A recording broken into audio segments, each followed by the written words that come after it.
Es realmente impresionante nuevamente lo que está pasando en Argentina, que no da respiro con todos los movimientos políticos y económicos que están sucediendo en estos últimos meses.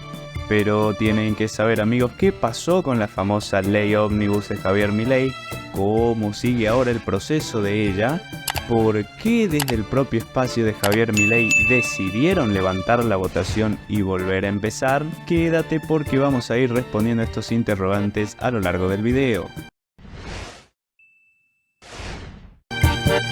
Queridos amigos, como lo anticipamos desde el canal en este otro video que los invitamos a ver, por cierto, el gobierno de Javier Milei sufre su primer bloqueo legislativo en la jornada de debate en particular de la ley ómnibus, en la cual se trata la misma artículo por artículo y se decide la aprobación o no de los mismos. La Cámara de Diputados de la Nación Argentina dio la gran sorpresa al levantar la sesión y hacer que la ley vuelva al principio del proceso.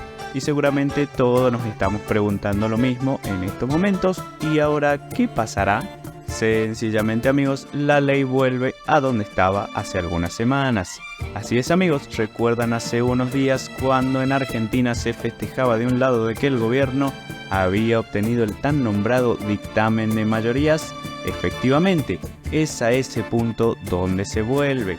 La ley debe volver a tratarse en las diferentes comisiones que se deben armar para el tratamiento de los diferentes temas que trata la misma, y se debe reiniciar los debates, las negociaciones entre el gobierno y los gobernadores, las negociaciones entre el gobierno y los diputados y todo lo que ya se había dado para conseguir un nuevo dictamen de mayorías. Ahora, si esto se da de nuevo así y se consigue ese nuevo dictamen, se pasa nuevamente a lo que sucedió entre el miércoles 30 de enero y el viernes 2 de febrero del corriente año, es decir, el debate y la posible aprobación en general de la ley. De resultar nuevamente aprobada en general, se trata nuevamente como lo que sucedió este martes 6 de febrero, en particular artículo por artículo. Y si en este nuevo caso la ley corre con mejor suerte y es aprobada en particular, pues en ese caso, amigos, pasa a la siguiente cámara para ser tratada, la Cámara de Senadores de la Nación Argentina. Adelantándonos en el tiempo y suponiendo que en senadores la ley no tenga ningún problema y sea aprobada normalmente, pasa al Poder Ejecutivo para que el presidente decida promulgarla o bien vetarla y que quede sin efecto, cosa que lógicamente no va a suceder con una ley que el presidente considera muy necesaria para la Argentina.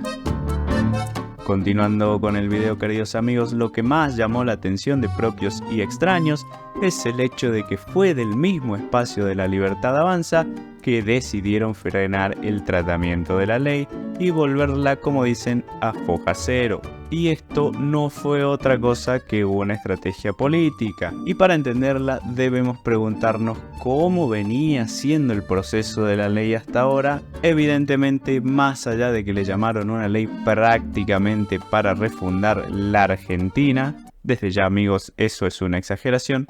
Lo cierto es que contenía muchísimas modificaciones en diferentes áreas, tendientes por un lado a la desregulación de la economía y, lo más importante, a otorgar facultades que, a decir verdad, se le otorgan a todos los presidentes desde el año 2002 en adelante, al menos por un año o dos en su mandato.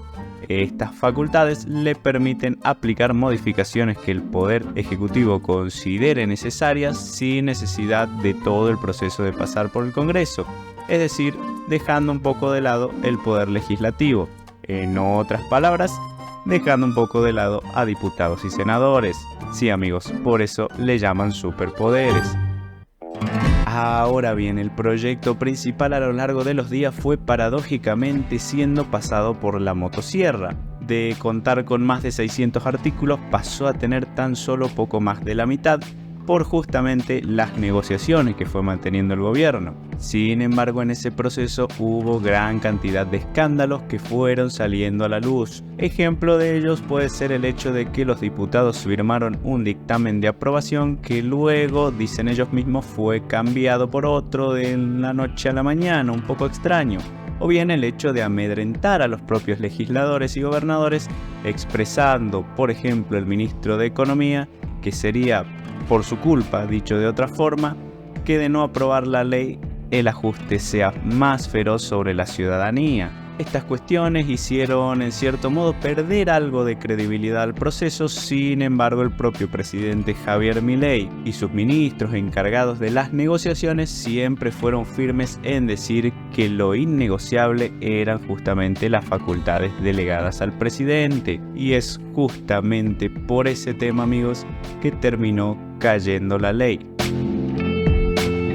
Caída que se dio desde el propio espacio de La Libertad Avanza.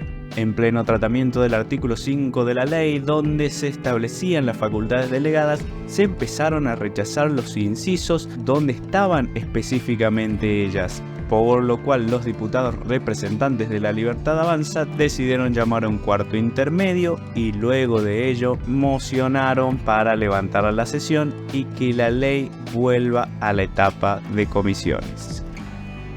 Ahora, amigos, ¿cómo creen que seguirá el destino de la ley de bases? ¿Podrá Javier Milei gobernar en estas circunstancias? ¿Consideran que debería dejarse de lado la ley ómnibus y presentar diferentes proyectos en particular?